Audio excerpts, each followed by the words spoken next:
په مدینه منوره کې چې کوم د یو بل کس اوسېده چې هغه رسول صلی الله علیه وسلم له تکلیف ورکړو چې هغه د کلی ملک او کعب بن اشرف د رسول صلی الله علیه وسلم حج وکوله په اشعارو کې چې دا یو يهودي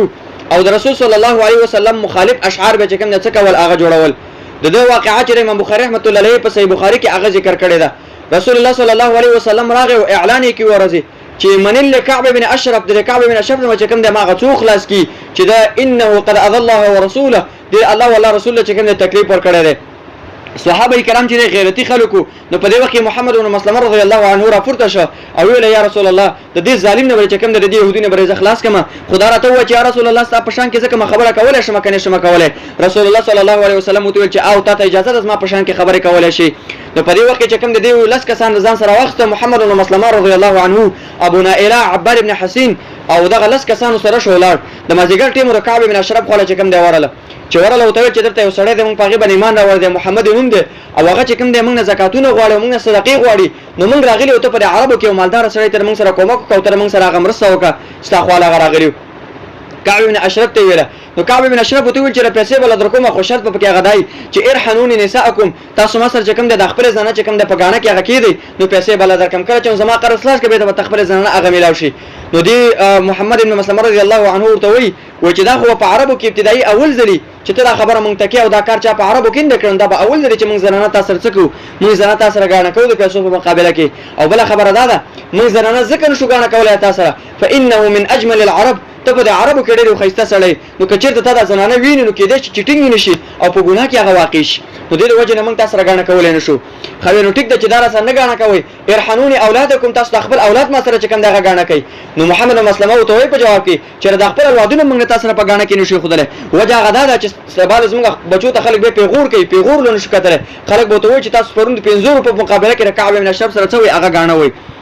وای ټیک ده چې بل اثر چې کوم د پګانه کې کړي هغه ته لا تیری کوتری متری چي دي دا براو دا به تاسو سره مو پګانه کې څکو دا به مونږ تاسو سره پګانه کې هغه کېدو وې صحیح ده بس هغه تیری کوتری کاری هغه توري مور هغه راوړي الته وسره کې خودلې هغه به ته واپس رااله محمد رسول الله خواله چلو یا رسول الله طریقه مرته برابر کړه بیت چې کوم د ځین روان شو او د کعب بن اشرف په مرګ پسې لاړ چې کله لاړ د ماخام ټیم د چورله आवाज یې تو کې یا سید الوادي اې صاحب مشره او اې سردار راووزه نو دسه یو زنانه کړي و چې ډېر په صحت پکې موجود و ته ویل صوت يقطر الدم دسه आवाज د ګردینې روان دي او بل کې دسه راغلي دي چې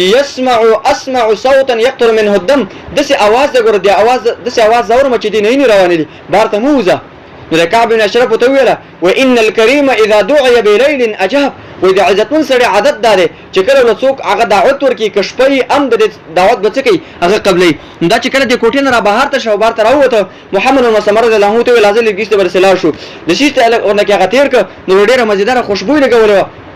ځکه د چکن ډیره عطار زنانه په عربو کې چې مزیدار خوشبوګان به څه کول هغه برابر اولې نو کله چې د شیته هغه تیر ک